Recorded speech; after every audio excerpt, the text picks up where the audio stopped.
Welcome all to the Solid Signal podcast for the week of January 18th, 2016. This week I want to tackle two big questions that keep coming up over at the Solid Signal blog. Apologies if you've already read the answers to these, but it's worth mentioning again because these are two things that kind of fly in the face of common sense, and maybe, just maybe, it'll help you sleep at night a little bit if you kind of understand the answers that we're talking about. First things first. We're coming up on the Super Bowl, and that means that DirecTV's NFL Sunday Ticket package is over for another year. Matter of fact, I should mention pricing for the 2016 package is already available at directv.com, and surprise, surprise, it's only gone up by about $6, which is really kind of cool. So the first question that I want to tackle is, now that NFL Sunday Ticket is over, what happens to all those unused channels? Can't we use them to put Pac-12 Network or the Blaze or any of those other channels that are in such high demand over at the Solid Signal blog, and these are the ones that you keep asking about? Well, the answer is they kind of go away, and they kind of were never there, because the way that DirecTV does things doesn't necessarily make sense to your brain, but it does make sense to system engineers. See, it's not like there really are a fixed number of channels that are available. There are a fixed number of transponders. And a transponder is something on your satellite that actually receives a signal, processes it, and sends it back down. And so you can have 2 channels per transponder, 3 channels per transponder, in some cases even a few more. And when a channel is no longer used, well, yes, it does create some more capacity, but right now capacity isn't DirecTV's problem. After launching the DirecTV 14 and DirecTV 15 satellites, they've got plenty of capacity. The reason they're not adding some of these more popular channels has nothing to do with capacity.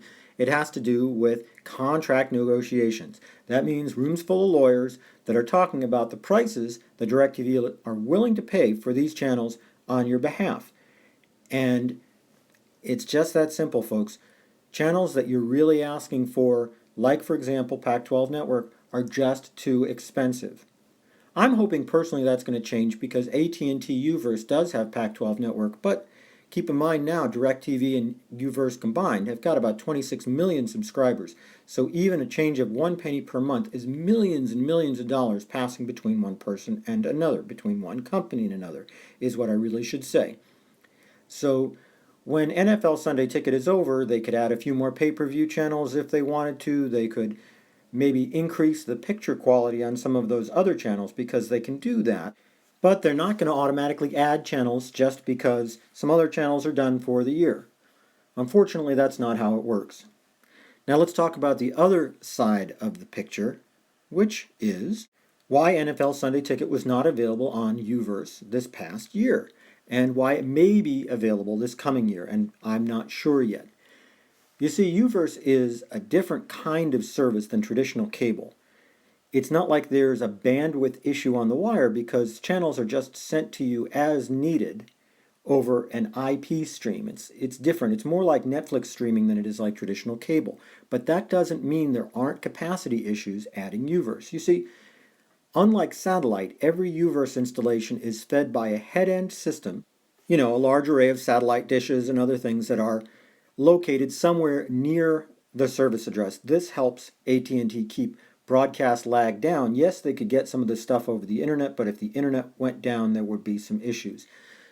So when we're talking about the challenges of getting an additional 20 or so channels out to subscribers, we have to have the satellite capacity to receive those channels, and we also have to talk about having AT&T U-verse boxes, the receivers themselves, able to handle some of those interactive channels. Those are challenges that don't just get fixed overnight, and I guarantee there are teams of engineers working on it. But we're talking about some large-scale upgrades in hundreds of facilities across the country and potentially millions of receiver boxes if they can't be updated within, the hardware that they have. So I'm really hoping that for you diehard U-verse fans that you'll have this solved very soon. And in the meantime, DirecTV satellite service is always available.